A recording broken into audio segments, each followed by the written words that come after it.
Welcome to the Culture and Sports Podcast, where we have discussions about how leadership and organizational culture impact organizational success, team and athlete performance, and the short and long term mental, physical, and emotional health of athletes. The Culture and Sports Podcast is brought to you by Culture and Sports. Culture and Sports helps sports organizations, teams, coaches, support and front office staff, and athletes understand the importance of leadership and organizational culture and its direct impact to success. Please join Lori Okimura and Dr. Jeremy Piasecki in this season of the Culture and Sports Podcast. Welcome back to the Culture and Sports Podcast. We would like to introduce a very special guest. He is one of the best investigative sports reporters, not only in the United States, but in the entire world. He is a sports enterprise investigative reporter for the Orange County Register. He has covered 12 Olympic Games, 5 World Cups, 4 Women's World Cups and championships in track and field and gymnastics, the relocation to the NFL in Southern California, and Los Angeles being awarded the 2028 Olympic Games. His work for the Register has led to investigations by the International Olympic Committee, the U.S. Olympic Committee, the U.S. Department of Education, the California Legislature, and the national governing bodies for gymnastics, swimming, track and field, and badminton. He has also been cited in the U.S. Senate and the U.S. House of Representatives hearings and investigations. He won the National Headliner Award for Sports Reporting and the Investigative Reporters and Editors Sports Investigative Reporting Award in 2023. He has also won 16 Associated Press Sports Editors Awards for investigative reporting since 1999. Welcome, Scott Reid. How are you doing today? Hey, Jeremy, thanks for having me. Yeah, Lori and I are so excited to get to talk to you today and for the information that you're bringing to light. So please tell us a little bit about what you're currently investigating. So I'm currently investigating the culture and climate of the University of Idaho women's volleyball program under their second-year head coach, Chris Gonzalez, who is a former national team coach who was an assistant on this legendary Long Beach State team over 20 years ago, and has kind of bounced around, Southern California native, and it's had more than a dozen current and former players tell us about a culture of bullying, body shaming, denying players food, physical abuse where he's actually pushed players over, allegedly, and then the university's failure to address credible allegations for over 2 years. And it's kind of unfortunately, it's just kind of the latest example of this culture within sports in the United States and also globally, but especially in college sports, where the powers that be still aren't getting it. They're not listening to the athletes. They're more concerned about branding, or did I, looking like they made a bad hire. And so it goes back to the old Watergate phrase. It's the cover up. It's not the initial crime. And so I think Idaho is this kind of symbolic of a larger issue where you have an allegedly abusive coach, and then instead of dealing with that, addressing these legitimate concerns from these players, you're trying to see what our legal exposure is. How do we protect the brand, University of Idaho, or our jobs, our future, our position on some NCAA national committee, and not the focus isn't on the athletes. And this is what I wrote about last year with the University of California with Terry McKeever, the swim coach.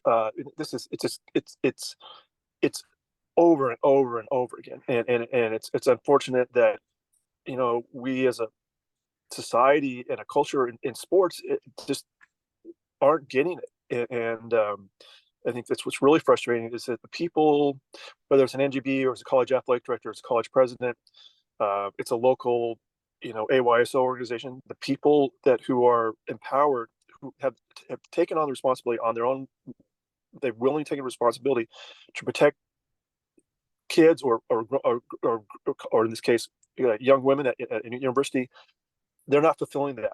They've dropped the ball, and so that's what I'm working on right now at the Orange County Register. It's been the focus for about probably the last 4 months. So, Scott, how did you initially come across the situation? Do you have a child who's currently playing in Idaho, or are you deeply networked into the volleyball community or to NCAA sports in general? How did you come across this, and why was it of interest for you at the very beginning? So I don't know if deeply involved in the volleyball network is. Volleyball's a huge sport in Southern California. We're kind of the ground zero of everything volleyball in the United States. For a long time, the national team trained here. Majority of the players are from this region, both on the beach and indoors. A lot of success historically in Southern California. And so, and unfortunately, volleyball has had a series of abuse cases, a lot of sexual abuse cases. Obviously going back to the case in the Chicago area. There was there's been a number of volleyball cases in volleyball. So there was a case involving an Idaho a few years ago, invited a possible Title IX violation in Idaho, involving a person from Southern California who was a prominent person in the Southern California volleyball area.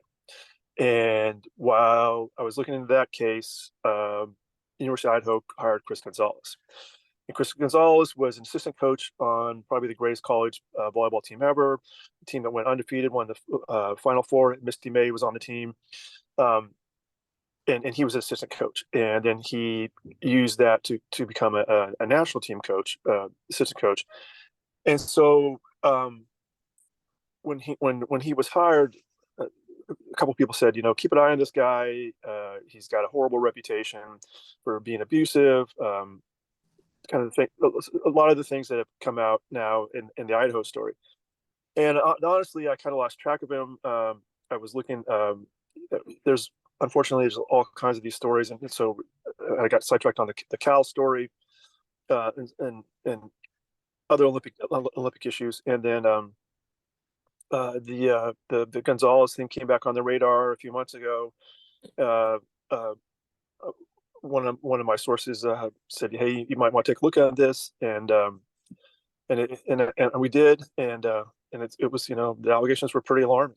So Jeremy, when Scott did an original piece, on this story, and me coming from the volleyball world, I found myself, it's a long, very detailed article, and I think we're going to post it so that our listeners can follow along. But I found myself as I was reading your article, Scott, like almost closing my eyes and thinking, I've heard this story before, at other universities, or at the national team level, or at the club, youth level, right? Like things are sounding like quite familiar. It's, I would really point toward the fact that, while I am not in directly the volleyball world, anymore, I'm not a club director, I'm not a tournament director, I do still have a lot of contact with people in the community. And I'm hearing from a spectrum of people, whether it's parents, club directors, other college coaches, that you have the initial, well, this is the worst kept secret, like we knew about this, or I was surprised, this person got hired, or what.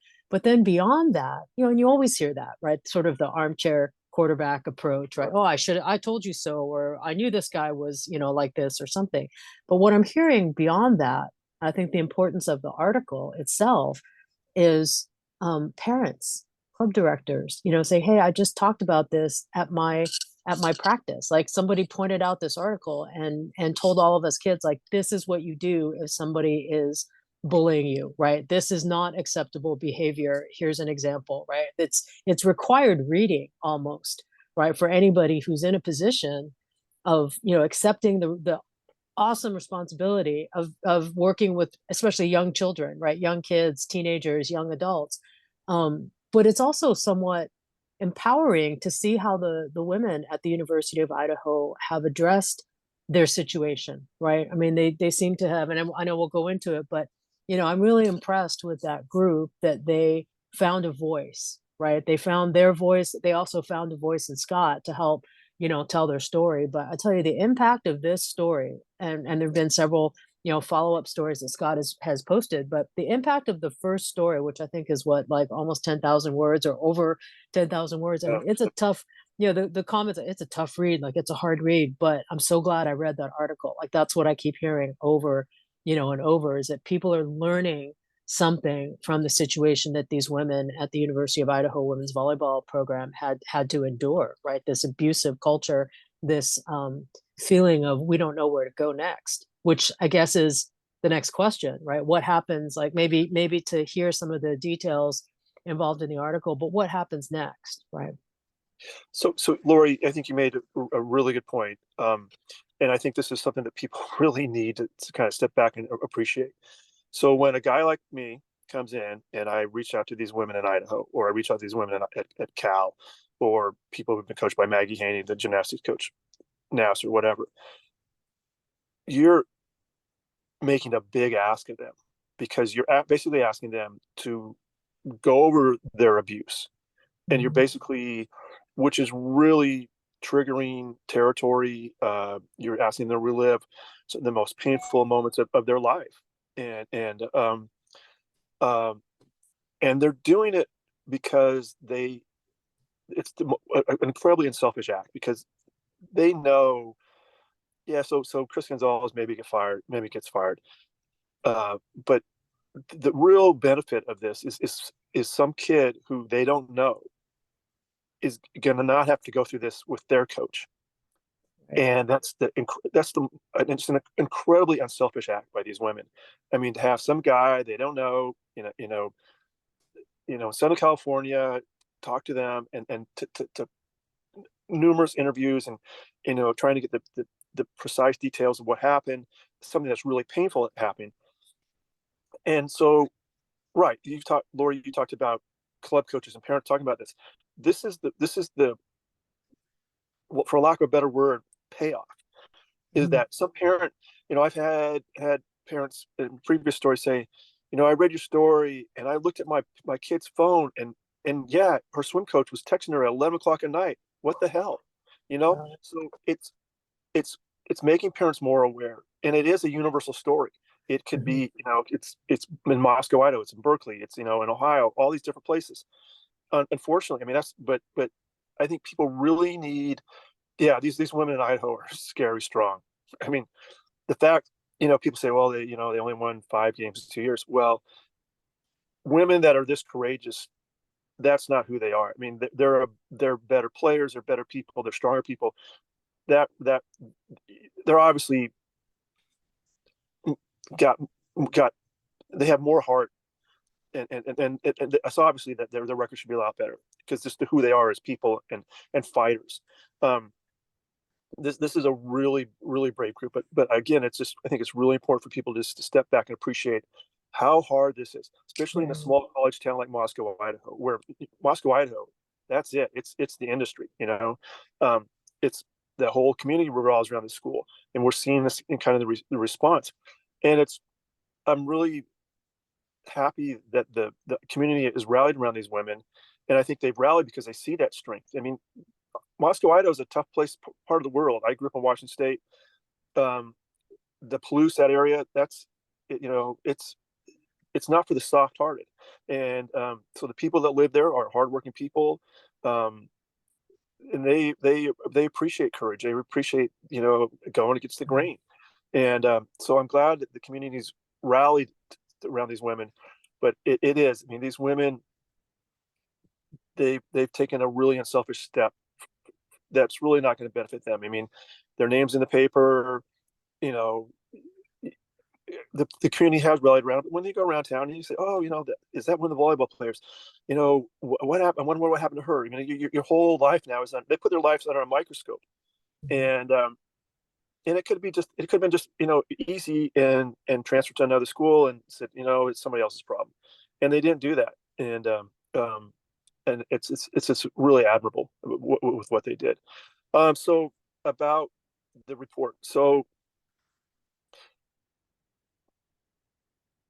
I've been doing this for about 20 years in terms of writing about abuse in basically Olympic sports, primarily Olympic sports, and this is one of the worst cases.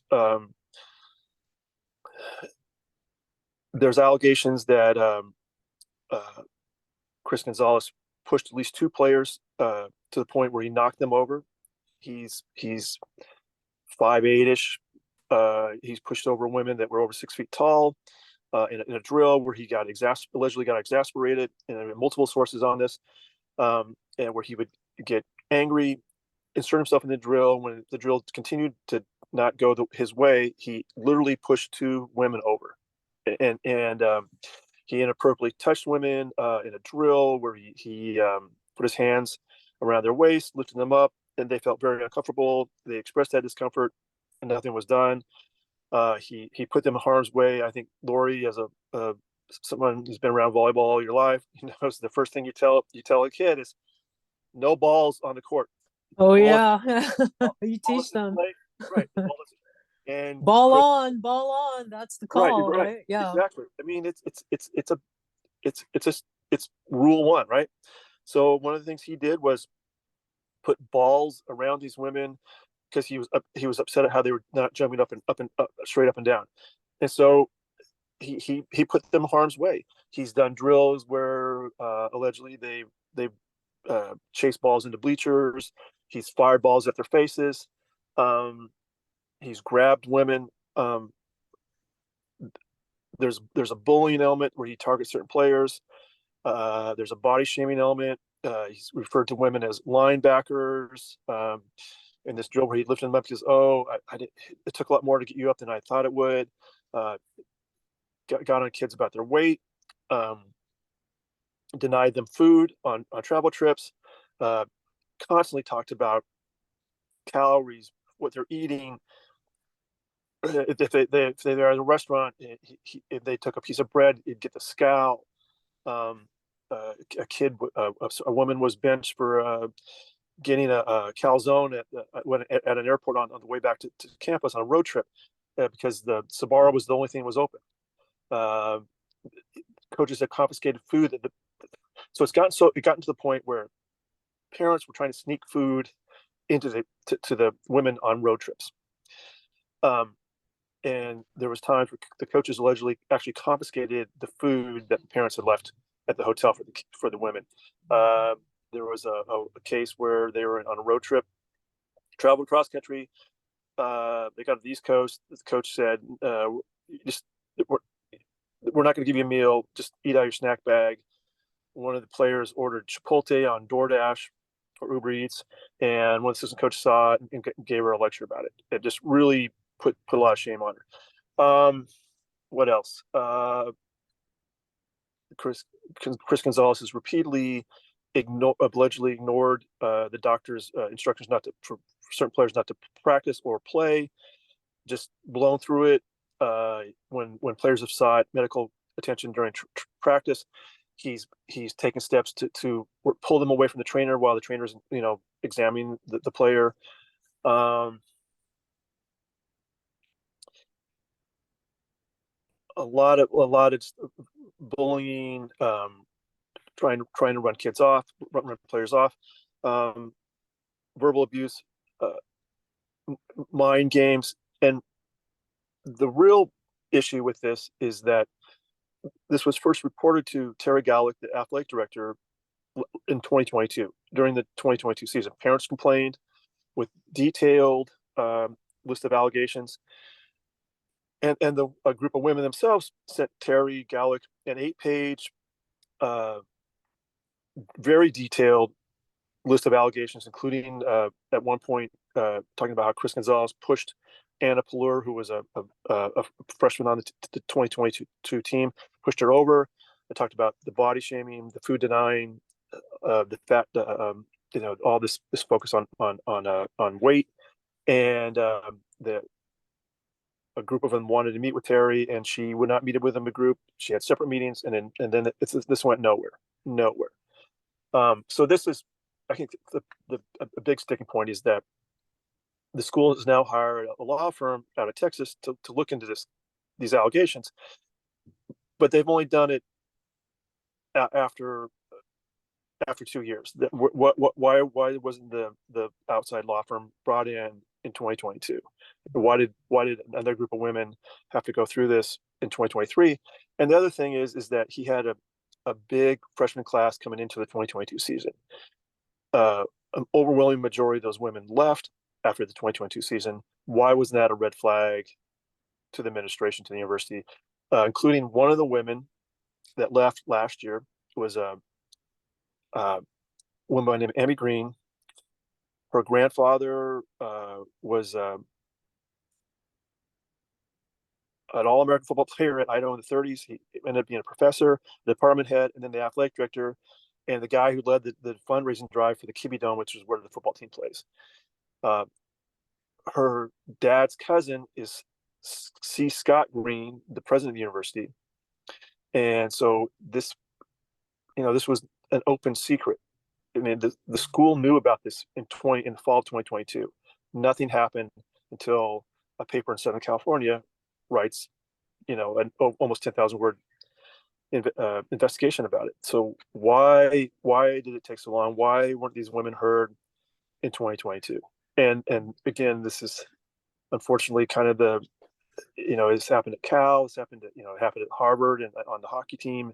This is just kind of it's sad, but it's almost like fill in the blank. What college town? What sport? What program? This is it. Just it's like literally rinse and repeat. But it that doesn't do these women who've gone through it any good. Scott, let me ask you a few questions here, just to put it in context. So the first thing I want to talk about is in the state of California,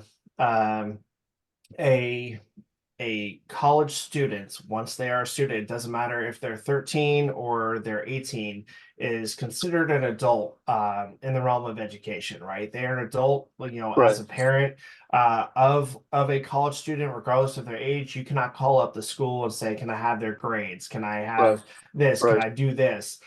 Without the athlete's consent or the student's consent. So in this case, when an athletic director receives a letter or phone calls from a bunch of parents and they're like, oh, this is happening, that's happening, why would an athletic director even be compelled to look into it, other than the fact is there might be something going wrong? Well, I want to look into it. I'm sure there's parents that call up and say, my kid needs more playing time. My kid is being unfairly, treated by the coach, whatever the case may be. Why should an athletic director respond to a 8-page letter that they would receive about a situation like this? Because it wasn't about playing time. So like one of the targets for bullying was a woman by the name of Kate Dorn, who was a freshman. She was one of their better players. She was like the first month of her college season, she was named Big Sky Conference Player of the Week. She was really talented and is really talented. So yeah, I get it. I'm sure athletic directors, everybody, coaches get, why is my kid playing? Or, why didn't you throw it to my kid? That kind of thing. This 8-page letter was a very detailed account of allegations regarding denying food on a school trip. So they went to Jacksonville, Florida. I think there was 2 or 3 connections to get there. It was an all-day thing. Get from Moscow, Idaho, to Jacksonville, Florida. The body shaming, where he's making remarks about, you look like a linebacker. He talked about women's butts, the size and shape of their butts, inappropriately touching women where they felt uncomfortable, pushing the player over. So this goes. I think any athletic director should immediately go, well, this is like Bobby Knight stuff. This is not some coach yelling at a player as he comes off the field. Why did you run that route when you're supposed to run that route? And, getting in his face and even swearing, like we see it all the time on Saturday afternoons. This was at a different level. This was putting women in harm's way. This was uh, emotionally abusing them, allegedly, um, impacting their health. Putting when your trainer is repeatedly telling the coach, this player cannot play, this player cannot practice, and then the the coach pressuring the player to practice or play anyways. That's he was allegedly violating team policy, university policy, by disregarding the sports medicine staff's recommendations. So this was it's just a whole nother level. I get, Jeremy, what you're saying. My son is a college runner. I talked to his coach, but this was putting the health, the physical and emotional health of these students in jeopardy. And again, like when we started out, Terry Gallick and Scott Green, their job is their number one job is to protect the health and well-being of their student athletes in all kinds of ways. And they, from what we can tell, they shirk that responsibility. So you're talking a lot about health and welfare, and we've seen this dozens and hundreds of times, especially on the women's sports side of calorie counting. Lori and I were talking yesterday. Basically, when it comes to calorie or food counting, they relabel it as like high performance. Dieting or whatever the case may be. Weight management. Thank you. Weight management. That was it. And one of the things a lot of people don't know, I was in the Marine Corps for almost 25 years, and being in the U.S. military, the government owns your body. They literally could say, you can have this surgery, you can't have this surgery. We're going to prescribe you medication, you need to take it. We're going to send you to do this physical thing, you need to go do it. Otherwise, you're violating an order, right? So it's very simple. Isn't it the same thing at a college or university? We're providing you a scholarship, or we're providing you an opportunity to play. Can't we tell you what it is that you can and can't do, or what you can and can't eat? You can suggest, I think, and ask and give advice on what is best for that athlete to get the best out of them in turn, and then in return the best for this team. Let's talk about food. So for a college volleyball player, Division I player, you need almost 4,000, somewhere between 38 and 4,200 calories a day. These women were not getting that. So you're actually harming, you're creating a negative barrier for their performance. So you can't perform if you don't have fuel. Richard Petty runs out of gas. He's the greatest driver in the world, but he runs out of gas at Daytona 500. He's out of gas, and so it's counterproductive. And I don't understand this argument at all. I see it a lot. I grew up in track and field. You see it all the time with track coaches, like, quote, old school, but even some of the new school. This is still an issue. You can't perform if you don't have fuel, and your body breaks down. Then you start getting hurt, and you can't focus if you don't have fuel. So in this one road trip, these women, they started out getting up like 2 to 3 o'clock in the morning in Moscow, Idaho, and I can't remember if they left from Pullman or Spokane, but I want to say they changed planes at SeaTac, and then they changed planes again at DFW, and then they end up in Jacksonville. And I used to work for the Land Journal-Constitution, cover University of Georgia. Jacksonville's not an easy place to get to either. It's not like you're going to Miami or Atlanta. So they get there late at night, and they got to turn around the next day and play. as a coach, yeah. Am I taking them to In-N-Out or Fatburger? No, but you know, you you get good fuel, and this isn't about good fuel like, are you eating the proper mix of protein and fruit and carbs and all this stuff. This is not an argument about bad fuel or good fuel. This is no fuel, and you just can't expect. So Lori would know this. I mean, so then they go to this tournament and then they play multiple matches in one day, and so they've been deprived of food on that the night before the match. Then during the tournament, they look around and they're playing big schools, big Division I schools, Power Five conference schools, and these players out of schools are getting sandwiches, deli sandwiches in between matches, bagels, all this stuff, and the Idaho players are saying, oh, eat out your snack bag. So the snack bag was like, might be a piece of fruit, a granola bar, water, a beef jerky stick. It wasn't 4,000 calories, and so you're basically saying, why didn't you perform at a high level when you didn't give them the fuel to perform at a high level? So it's you just I just don't I just never understood this. I get that some athletes, male and female, have bad nutrition habits. They have bad habits about partying or sleep. So all these things are important, but these are women who want it. They want to be successful, and they're not, eating McDonald's. I mean, they eat a McDonald's. I mean, if McDonald's is the only option, there, yeah, because you need calories. And so this was. I just think that this argument about weight is misguided.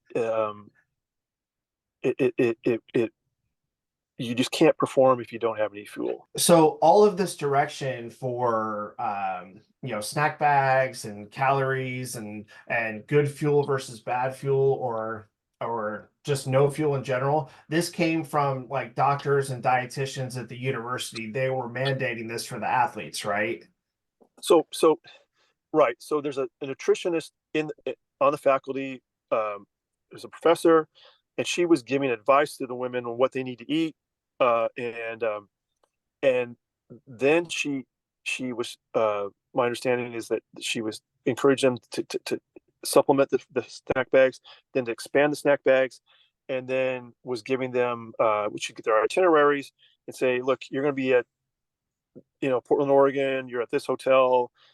There's a Chipotle. There's a Whole Foods. Within so many meters of your hotel, and that it got to the point, and she was also interacting with the coaching staff, and it got to the point where he just was disregarding her advice. So this is a woman who's a university professor whose specialty is nutrition, and specifically sports nutrition, because the nutrition for you and I is different than somebody who's trying to be an NCAA Division I athlete, and because there is a science behind it.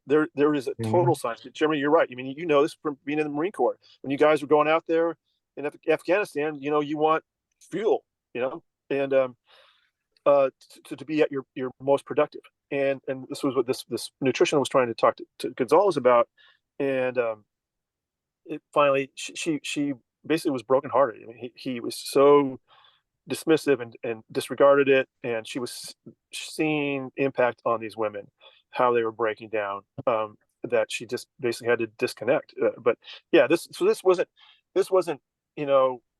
my mom saying you need to eat this, or I think you need to eat that, or this was somebody who really knew what they're talking about and was giving advice and counseling the coaches and the athletes, and also trying to help them kind of finesse this in a way that would not create more drama within the team unit, but also get them what they needed to thrive. And this nutritionist, she just wanted these players to reach their potential.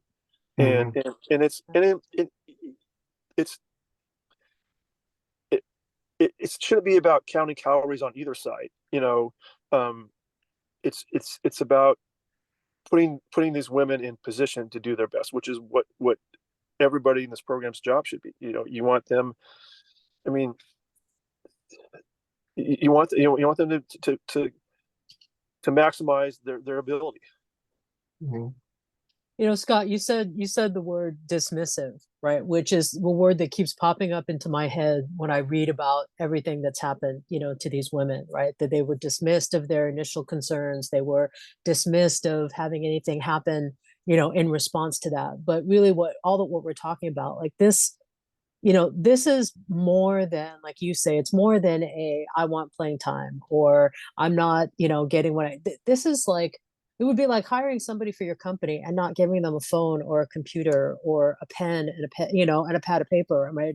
No tools, right, to get the job done. And I think the distinction here, and what I got so clearly from your investigation, your article, right, into this, is that the women keep saying over and over, and not just this year, but last year's women as well who reported, we don't feel safe, right? And that single phrase alone, being dismissed by anybody that they tried to, to say this to, right? And you look at the details of everything, not just the withholding of food, which is, we could go a whole series of the withholding of food, but, it's the fact that they themselves, in their own words, said more than once, like, we don't feel safe, right? We don't feel like, we don't, not only do we not feel safe, but we also don't feel like, we don't feel right? We're not feeling, we're lightheaded or dizzy, or, I mean, physiologically, right? They weren't feeling, quite right. And the tools to be successful, right? They're plentiful, right? They're all around. They're emotional tools, they're verbal tools, they're physical tools, they're, nutrition is all a part of that. And if they can't get the right tools, then they can't be expected to perform, at their best, because they're not being provided, with all the things that they would need to put together. It's up to them to put it all together, but it's up to us, people in the community that take responsibility for kids, to give them those tools. And I was thinking just now of, I mean, these are elite athletes, right? I mean, we're talking about Right. these women. It's hard to continue athletic. We all know the pyramid, right? I mean, every chapter of your life that you're playing competitive sports, it gets smaller and smaller, the opportunities, to continue to advance. And these women have made it to a really impressive level of competition. But I think about, not that long ago, I stopped coaching, and I started to do the team mom thing, right? The chaperone thing. And I remember I had this group of young women that were high school age, right? And we would pack a snack bag. To them was those big 2-gallon, Ziploc bags, and then some. And we would stuff it with sandwiches and, Right. peanut butter and fruit. I mean, there was, tons of energy in there based on, what they were going to need. And that was just for one day.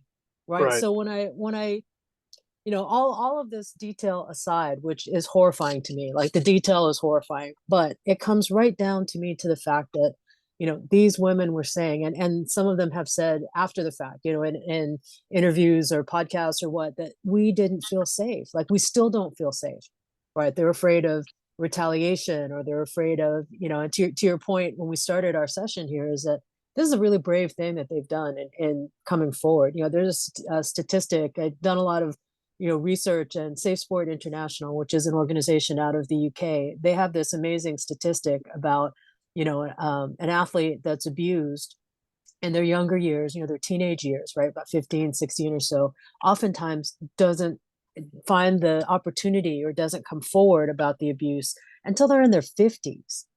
Right. Right. And I happen to know some real life examples of that, unfolding. And you've done some coverage on some cases, that where that has been the case. And these young women are what, 19, 18, 19, 20, maybe 21 at this point. The abuse has gone on so long.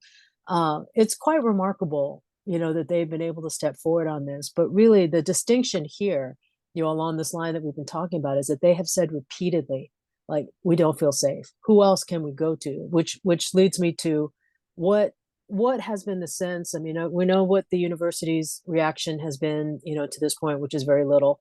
But I'm really interested in the rest of the enablers community, right, that are surrounding these young women. Like, who did they try? If there was even a relative on the team, as you mentioned, that might have had a connection to the university president, I would think, as someone who's worked in administration, and we all have had our touch points, right? Jeremy, you of course have managed a number of teams as well, right? Sport teams and programs. Like, it's astonishing to me that it took a reporter from Southern California, to get a tip about looking into this situation a year or so after it happened, to really uncover what was going on. I mean, really, there's a complete failure in the system surrounding these young women, and it has to be somewhat due to the enabler effect, right? Which we talk about every once in a while. I just wanted to get your thoughts on that.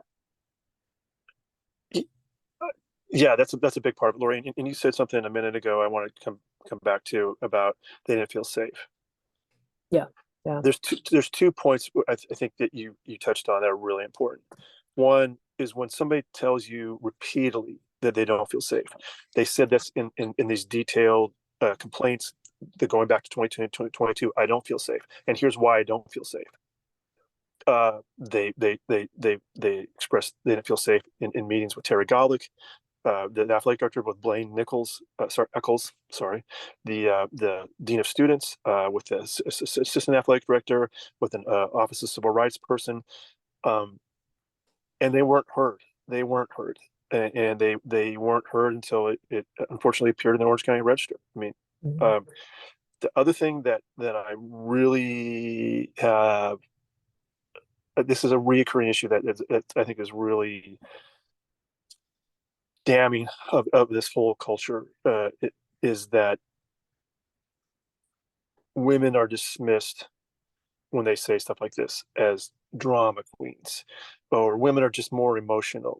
Oh, it's all about, one of the Idaho former assistant coaches. They're all emotional. She referred to them peeing down their leg the first, because they played a lot of freshmen, so it was their first match and they were peeing down their leg. This dismissiveness that this is an emotional woman. These are emotional women. A man would never, a college football player or a college men's volleyball, they would never say it. And it's this really deep sexism, misogyny in college sports, but in sports in general, that women aren't heard. They're dismissed. And the thing that's really troubling to me about the Idaho case, and it was about the Cal case, is that you and I have had discussions, Lori, over the years, and I think we're in agreement on this. The big freaking part of this problem is that there aren't enough Loris. When you were president of USA Volleyball, there aren't enough women in power in these sports. There aren't women voices. And I think it's important for women to have role models. It's also important for young boys to have women role models in sports, and it can change our culture in a lot of different ways beyond the culture of sports. What's really frustrating to me about the Idaho case and the Cal case is that the protectors, the gatekeepers, were women. At the University of California, the number 2 person athletic department, the senior women's athletic director, was a woman, Jennifer Simon O'Neill, and she was repeatedly approached by women with credible allegations of abuse by Terry McKeever for years, and she dismissed them, blew them off, basically said, Terry's a coach's Olympic champions, you're just a swimmer, and so we got to the point where the women at Cal knew that the person who's going to protect them is not going to protect them. If these, in the Idaho case, it's the same situation. Terry Golick is one of the most prominent women in college sports. She's on the NCAA commission, which is basically the most powerful group of people at Division I. She's one of a select few of men or women who basically decide what goes on in Division I and NCAA. She was given the responsibility. She willingly took the responsibility to protect her athletes at the university. And these women have repeatedly gone to Terry. They provided her written documentation, and they've asked her for meetings, and she hasn't taken them seriously. And she's almost been. I've heard recordings of meetings with her with a group of athletes, and specifically about these allegations with Gonzalez, and when addressing the team as a whole. After that our story came out, she's flippant, she's dismissive, just superficial. She's giving them no indication that they're hurt. It's just kind of going through the motions.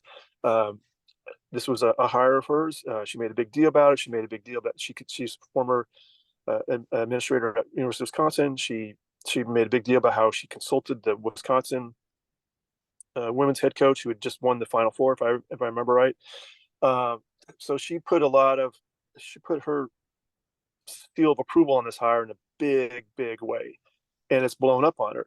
And it just, people in Moscow, the players, they just get the feeling that this is about Terry protecting her image, protecting her brand, protecting her reputation, her career at their expense.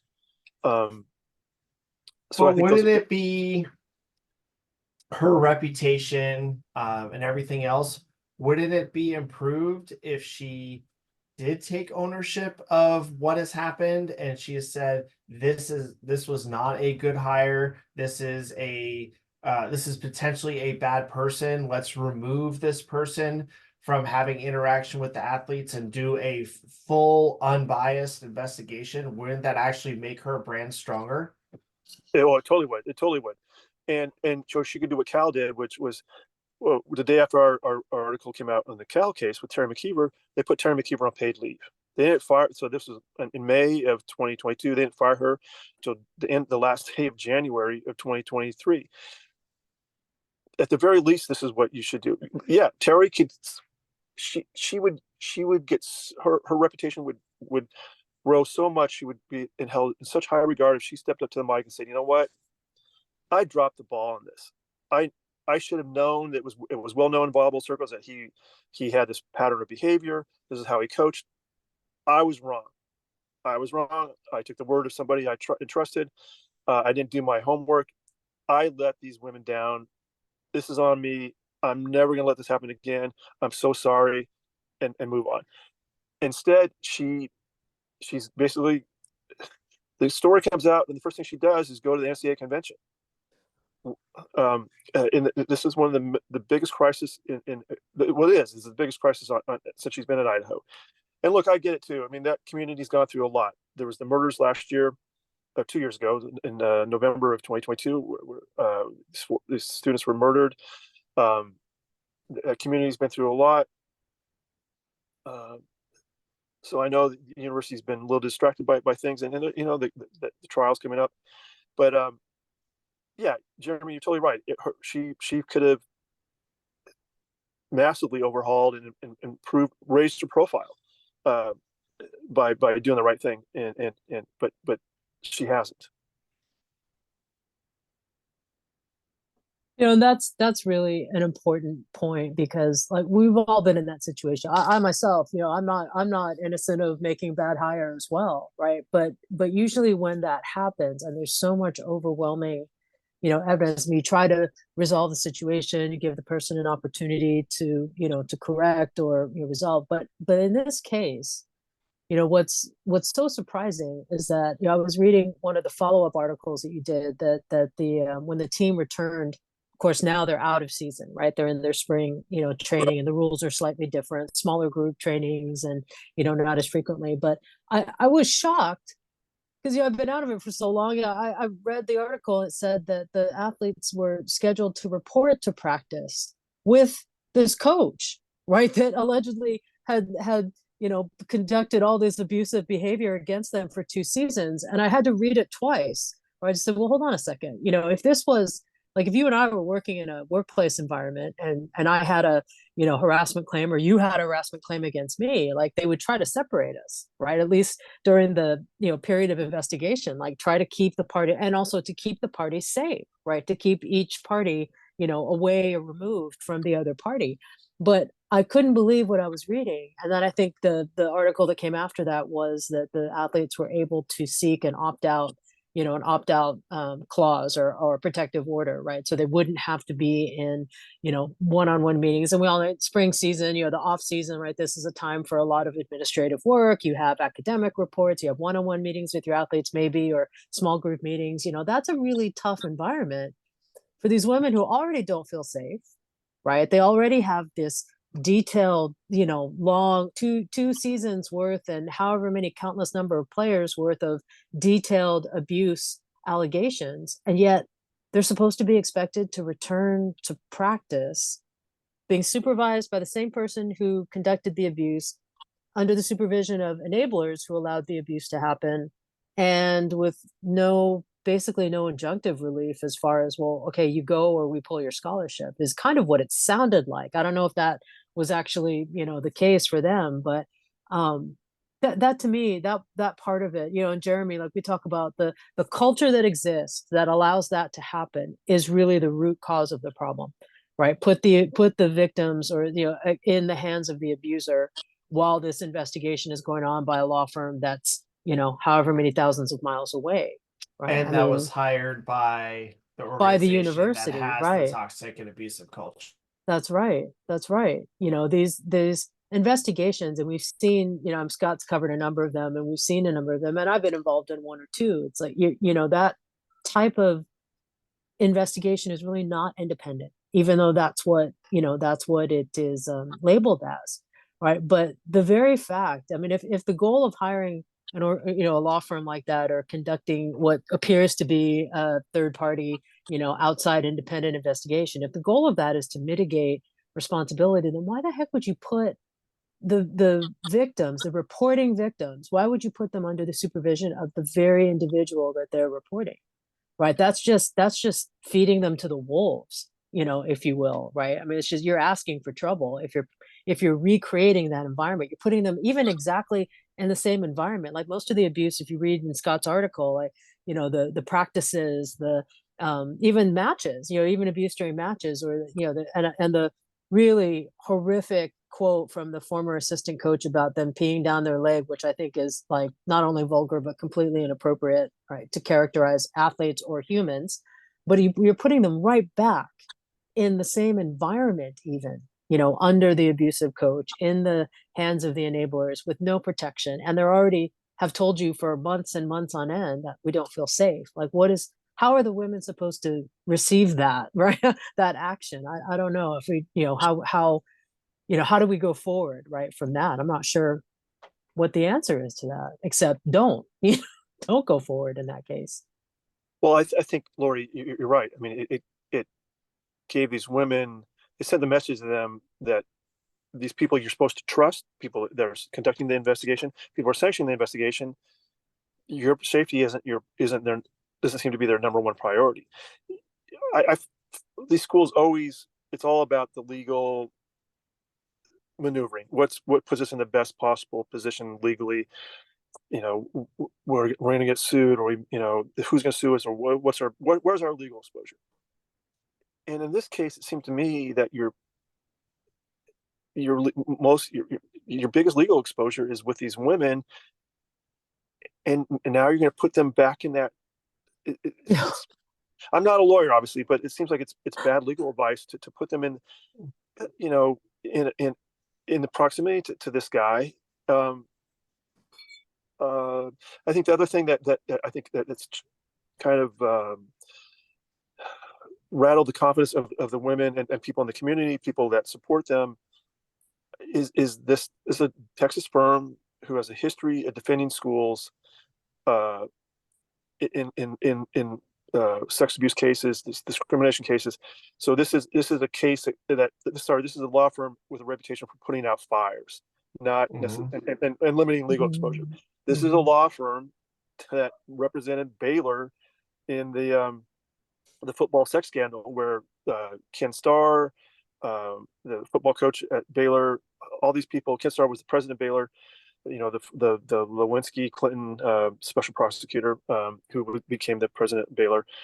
All these people at Baylor knew about these sexual assaults, and they covered it up. They didn't address them, And then this law firm was actually had a complaint filed against it because during a deposition, they were basically slut shaming victims in these rape cases involving these football players.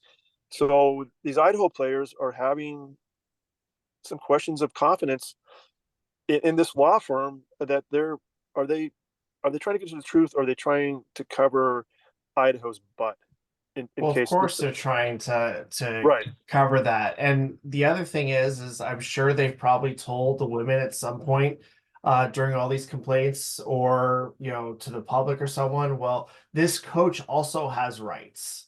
Like, there has to be a thorough investigation. We have to make sure that that coach doesn't turn around and sue us. And Right. so I'm sure they're hiding behind that, as well as well, there's nothing we could do right now because there's no results from the investigation yet. Well, what's interesting about that, though, is that I am a big believer. I'll tell you this: I'm a big believer in seeking legal advice, from the people who know the law, or they know, the system, right? So I am one who has relied on that, but I also believe very wholeheartedly in the lawyers that have helped me through cases. Many of them are abuse cases and such. But those people who have given me advice, in navigating, would use words like incompetence and gross negligence, when describing what's happening, at Idaho with this situation, right? You never, right? If you're really honest and earnestly conducting a trauma-informed, victim-centered, athlete-centered investigation, then you don't want to really put those victims and athletes back in the hands of their accuser, or the accused, right? It's not good practice. It's not safe, right? And so it's really puzzling. I know a lot of people have been kind of like asking themselves, like, well, wait a minute, why is he on administrative leave? Well, why didn't he get fired? Okay, fair enough. You got to have an investigation and do whatever. Well, then why isn't he on some kind of paid leave, or some sort of, like, get him out of that situation as well, right? If you really want to look at this both sides issue, okay, well, great. If you're going to take that position that, oh, well, the accused has rights and such, which they do, okay, then take him out of the equation, because it's not getting any better, right? Leaving him in this position, because if you're a betting person, you're betting that, well, there's probably some degree of retaliation going on as well, right? I mean, this is not the first time we've ever heard of an abuse case anywhere. And like we've said throughout this entire session, you could be listening to this podcast, or reading the article, or seeing what's happening in Idaho. Replace volleyball with any other sport, right? Replace Idaho with any other state or any other country in the world. Level. Yeah. And this would still be, something that needs to be addressed or actioned. And I feel like in this case, the law firm, we can, I'm as well aware, why an independent third-party law firm would be hired. But at the same time, I think, some of the legal minds that are out there, some of whom are parents of kids right now, trying to make decisions on where to send their daughter or their son, right? If they're going to send them to school to play sports or not to play sports, they have to be asking themselves, like, okay, well, I'm probably thinking twice about any school, much less the University of Idaho right now, just based on the reaction. Right. And again, I have talked to, some parents that happen to be lawyers, and they're using words like incompetence and gross negligence, and not even just a dereliction of duty. It's like absolute unacceptable, litigious, circumstance. They're creating more liability, more risk for the university by not addressing this problem more openly and in a more timely fashion. So, I'm not a lawyer either, but that's why I rely on them, right? For that, for that very expertise. Yeah. Exactly. So I know we could talk about this for hours. We truly could, and for days, but we do have to unfortunately close this conversation up for today's episode. So, Scott, we both would like to thank you so much for joining the Culture and Sports Podcast today, and I really do hope we can bring you back as a guest for a future episode during this season to continue to shine more light, especially on the lived experience of the athletes during this toxic and abusive culture. But before we do leave, do you have any closing comments or statements? Well, I think one of the things, so I think you asked at the beginning, what's next, right? Where's this go? And so we're waiting on this Texas law firm to finish their investigation. I I think most people think that Chris Gonzalez can't survive this. The question then is, does the athletic director survive this, and does the president survive this? Um, and does some president and athletic director down the road, when this comes across their plate, do they, Jeremy, what you talked about, Terry stepping up and doing the right thing, and kind of rebranding herself? Do they do that? Because right now, Scott Green, the president of the university, he's basically on a book tour. He's got a book on leadership and how to be a leader as a college president. It's I don't remember the exact title, but it's something. It's about leadership, and it's something like how to be a successful college president. I'm butchering the title. He's out there promoting himself as this leader, getting out in front of something, and in the meantime, we've heard nothing but crickets from him on this case. He's been AWOL. So what when this investigation's over, what happens? Is there, a lot of the parents have talked about they want accountability beyond Gonzalez, because this has gone on for 2 years, and at the very least you could have nipped it in the bud a year at the end of 2022, and a whole nother group of women wouldn't have gone through this. So how I guess the question right now is how serious is Idaho about fixing this problem and holding people accountable? Or is it just going to be this is just one bad apple? It's kind of like the Catholic Church, where it's a cultural thing. So, are you just going to focus on a rogue priest, or are you going to focus on the people that look the other way? And so that's what I think. That's the decision facing Idaho is: how much do you really want to change your culture? And if these people did enable him, which all our reporting suggests they did, then are you really going to dig in and get to the roots of this issue, or are you just going to say we got rid of this guy, and the same people are going to be there on and on and on? And again, I think we all agree that this is not just an Idaho issue. This is a larger cultural issue within sports. That's this podcast. So are we going to see the NCAA kind of come in and say, look, this has got to stop? Are there penalties we put in place, or there's education? How do we change the culture, and not just at NCAA, but NGBs and everything? But yeah, it's just as these women coming forward is impacting parents and kids that they don't know that aren't going to have to go through this because they came forward.